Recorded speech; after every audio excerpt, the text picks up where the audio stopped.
السلام علیکم ورحمۃ اللہ وبرکاتہ۔ بسم اللہ الرحمن الرحیم۔ دس از طارق۔ تعریف انسان کو پہاڑوں پر چڑھا دیتی ہے۔ تعریف انسان کو پہاڑوں پر چڑھا دیتی ہے، مگر وہاں سے واپسی اکثر گرنے کے بعد ہی ممکن ہوتی ہے۔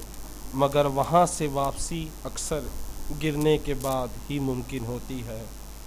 یہ تعریف ایسی چیز ہے جو آپ کو اتنا پراؤڈ میں ملوث کر دیتی ہے کہ چوٹ کے بغیر آپ کی واپسی ناممکن ہوتی ہے۔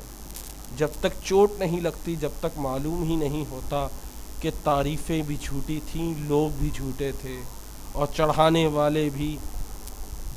والے ہی دھکا دیتے ہیں۔ تعریف انسان کو پہاڑیوں پر چڑھا دیتی ہے، مگر وہاں سے واپسی اکثر گرنے کے بعد ہی ممکن ہوتی ہے۔ امید کرتا ہوں یہ ویڈیو آپ کو پسند آئی ہوگی۔ السلام علیکم۔